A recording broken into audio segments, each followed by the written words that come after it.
Delhi corona के खिलाफ एक बहुत ही कठिन लड़ाई लड़ रही है। आपका मुख्यमंत्री होने के नाते मैं आज आपके सामने इस कोरोना के खिलाफ दिल्ली का जो अभी तक का संघर्ष रहा है उसको संक्षेप में रखना चाहता हूँ। हमारी लड़ाई मार्च के महीने में, लगभग मार्च के महीने में शुरू हुई। मार्च में पूरी दुनिया से, जब पूरी दुनिया के अंदर कोरोना फैला हुआ था, खासकर जिन जिन देशों में कोरोना फैला हुआ था, वहाँ से भारतीयों ने कहा कि वो अपने देश वापस लौटना चाहते हैं। केंद्र सरकार ने सही निर्णय लिया और उन सब लोगों को वापस अपने देश लाने के लिए फ्लाइट्स का इंतजाम किया। मार्च के महीने में विदेशों से, खासकर उन देशों से जहां पर कोरोना ज़्यादा फैला हुआ था, 35,000 लोग दिल्ली आए। इन लोगों को एयरपोर्ट पे स्क्रीन करते थे, देखते थे कि बुखार है क्या। कुछ चंद लोग जिनको बुखार था उन्हें आरएमएल सफदरजंग में भर्ती कराया और बाकी सबको घर भेज दिया। कुछ लोगों को क्वारंटाइन किया था, लेकिन अमूमन 35,000 लोगों को घर भेज दिया गया। जाहिर है कि ये जितने लोग अपने अपने घर गए उस टाइम, और ये सब उन दिनों कोरोना के बारे में जानकारी कम थी, गाइडलाइंस कम थी, ये सब लोग अपने अपने घर गए और जाहिर है कि एक से दूसरे को, दूसरे तीसरे को कोरोना फैलता गया।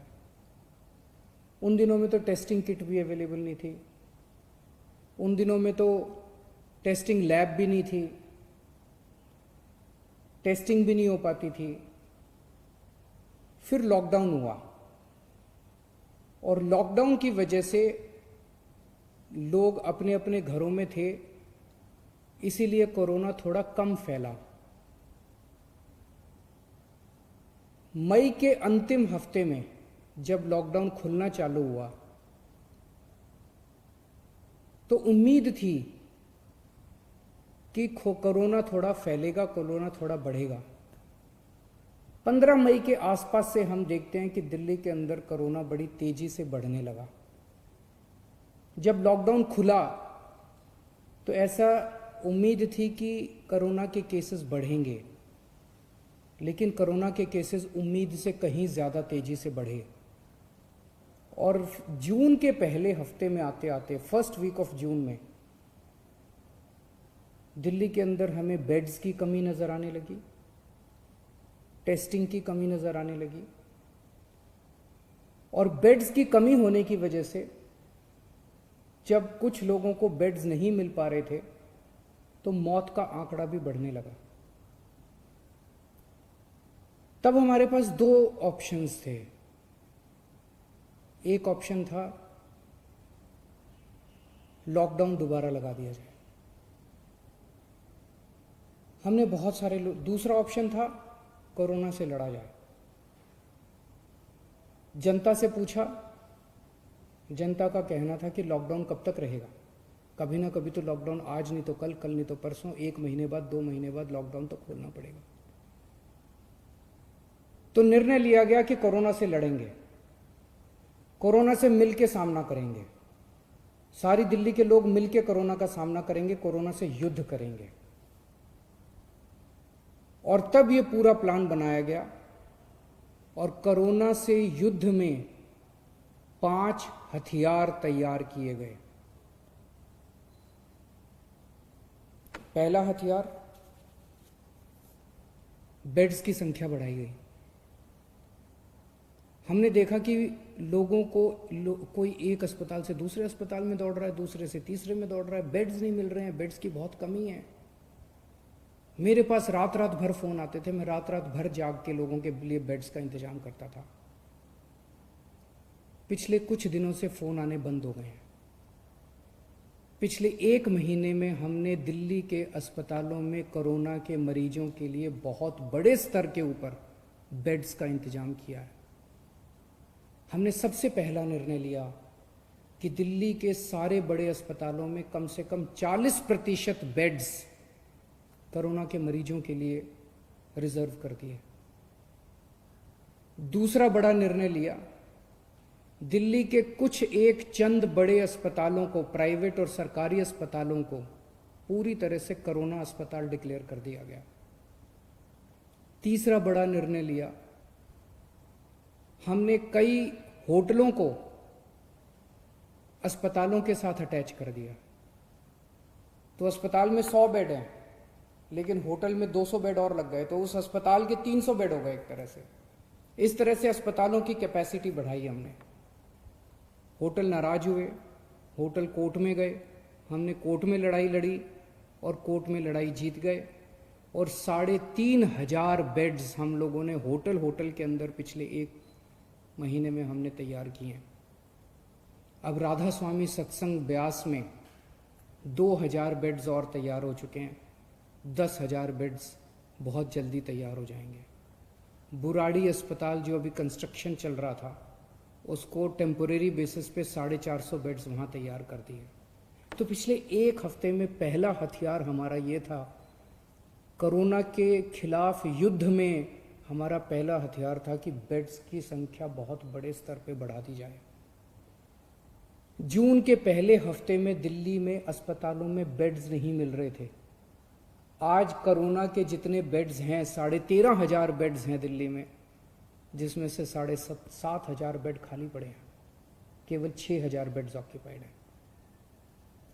अभी बेड्स की फिलहाल कमी नहीं है, प्राइवेट में भी और सरकार में भी। लेकिन हमें हाथ पे हाथ रख के नहीं बैठना। अभी आगे का भी हम इंतजाम कर रहे हैं, और भी बेड्स खाली पड़े रहे बेड्स, लेकिन बाई चांस कल को कोरोना बढ़ गया तो उसकी तैयारी करनी है, इसलिए और भी खूब बेड्स का हम इंतजाम कर रहे हैं। दूसरा हथियार हमारा था टेस्टिंग एंड आइसोलेशन। जून के पहले हफ्ते में हमने देखा कि लोगों को टेस्टिंग करने के लिए धक्के खाने पड़ रहे थे। कुछ टेस्टिंग लैब्स ने गड़बड़ करनी चालू कर दी। पॉजिटिव को नेगेटिव दिखा देते थे, नेगेटिव को पॉजिटिव दिखा देते थे। उन लैब्स के खिलाफ एक्शन लेना पड़ा और हमने कई सारे कदम उठाए। जून के पहले हफ्ते में जहां डेली 5,000 टेस्ट हो रहे थे, आज दिल्ली में 20,000 टेस्ट डेली हो रहे हैं। देश में लगभग सबसे ज़्यादा टेस्ट डेली दिल्ली में हो रहे हैं। 20,000 टेस्ट डेली। अब किसी की शिकायत नहीं आ रही है कि टेस्टिंग में दिक्कत है। टेस्टिंग एंड आइसोलेशन, हम टेस्ट करते हैं, खूब टेस्ट कर रहे हैं, जम के टेस्ट कर रहे हैं, गली गली में टेस्ट कर रहे हैं और आइडेंटिफाई करते हैं कौन कोरोना का मरीज है और उसको आइसोलेट कर दो, कौन कोरोना का मरीज है उसे आइसोलेट कर दो। बहुत बड़े स्तर पे दिल्ली में चल रहा है और इसके लिए मैं खास तौर से केंद्र सरकार का शुक्रिया अदा करना चाहता हूँ, जिन्होंने हमें रैपिड टेस्टिंग की में मदद की। एंटीजन टेस्ट्स, उन्होंने पहले हमें कुछ किट्स दिए, अब तो हमने 6 लाख किट खुद भी खरीद लिए, लेकिन पहले एंटीजन टेस्ट शुरू करने के किट्स हमें केंद्र सरकार ने दिए, परमिशन दी, हमारा हाथ पकड़ के हमें करना सिखाया। इसके लिए हम केंद्र सरकार के आभारी हैं। तीसरा हमारा हथियार था कोरोना की लड़ाई में, तीसरा हथियार है oximeters and oxygen concentrators. Corona में सबसे बड़ी दिक्कत होती है कि ऑक्सीजन की कमी हो जाती है और ऑक्सीजन की कमी होने से आदमी की डेथ हो जाती है। तो हमने जितने लोग घरों के अंदर अपना इलाज करा रहे हैं, सबके घरों में ऑक्सीमीटर भेज दिए। ऑक्सीमीटर होता है, उससे आप अंगूठा डाल के और पता कर लेते हो कि आपके अंदर ऑक्सीजन कितनी है। तो हमने सारे पेशेंट्स को बोला, वे घंटे 2 घंटे में अपनी चेकिंग कर लेना, अगर आपकी ऑक्सीजन का लेवल कम हो हमें फ़ोन कर देना, हम आपके घर ऑक्सीजन भेज देंगे और आपको अस्पताल में शिफ्ट कर देंगे। तो ऑक्सीमीटर जो है एक तरह से सुरक्षा कवच का काम कर रहा है अपने कोरोना के मरीजों के लिए। और ऑक्सीजन कॉन्सेंट्रेटर, अगर कोई अस्पताल में आए तो उसको ऑक्सीजन की सिलेंडर की और उसकी कमी नहीं होनी चाहिए। इसीलिए हम कोशिश कर रहे हैं कि सरकार के हर बेड में ऑक्सीजन की व्यवस्था हो। तो लगभग 4000 ऑक्सीजन कॉन्सेंट्रेटर खरीदे हैं। ऑक्सीजन कॉन्सेंट्रेटर होते हैं जिससे आपको ऑक्सीजन मिल सकती है। तो हम कोशिश है कि दिल्ली सरकार के हर अस्पताल के हर बेड के ऊपर आपको आज ऑक्सीजन मुहैया कराने की कोशिश की जा रही है। तो ये हमारा तीसरा हथियार है।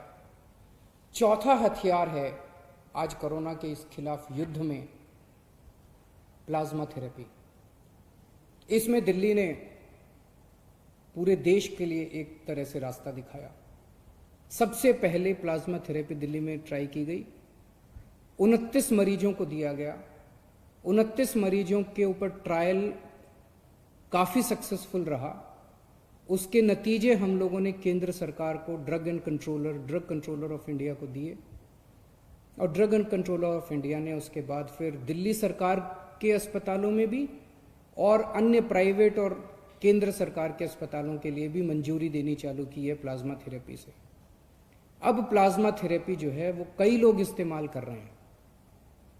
जो पेशेंट बहुत सीरियस हो जाते हैं, वेंटिलेटर पे चले जाते हैं या मल्टी ऑर्गन फेलियर हो जाता है, उनके ऊपर तो प्लाज्मा थेरेपी ज़्यादा काम नहीं करती, लेकिन मॉडरेट पेशेंट्स को की हालत को और ख़राब होने से बचाती है प्लाज्मा थेरेपी। तो ये प्लाज्मा थेरेपी हमारा चौथा हथियार है। और पांचवा हथियार है सर्वे एंड स्क्रीनिंग। आज से दिल्ली के अंदर सेरोलॉजिकल सर्वे शुरू हो रहा है। 20,000 लोगों का सेरोलॉजिकल सर्वे होगा। घर घर के अंदर जाके सेरोलॉजिकल सर्वे कर रहे हैं, जिससे पता चलेगा कि दिल्ली में किस लेवल पे कोरोना फैला हुआ है। इस तरह के और भी खूब सर्वे और स्क्रीनिंग चलते रहेंगे। तो ये 5 हथियार हमारे हैं कोरोना के खिलाफ। हम खास तौर से केंद्र सरकार का शुक्रिया अदा करना चाहते हैं, जिन्होंने इस लड़ाई में हमें कदम कदम पे सहयोग दिया। हम मीडिया का शुक्रिया अदा करना चाहते हैं, जिन्होंने हमारी समय समय पे कमियां बताई, गलतियां बताई, ताकि हमें मौका मिला उनको सुधार करने का। बहुत सारी समाज सेवी संस्थाएं हैं जो हमें इस पूरी मुहिम के अंदर दिल्ली वालों की मदद कर रही हैं। जीत निश्चित है, लेकिन जीत कब होगी ये नहीं कह सकते। कोरोना हारेगा, दिल्ली जीतेगी, और ये 5 हथियार खूब कारगर साबित हो रहे हैं। बहुत बहुत शुक्रिया।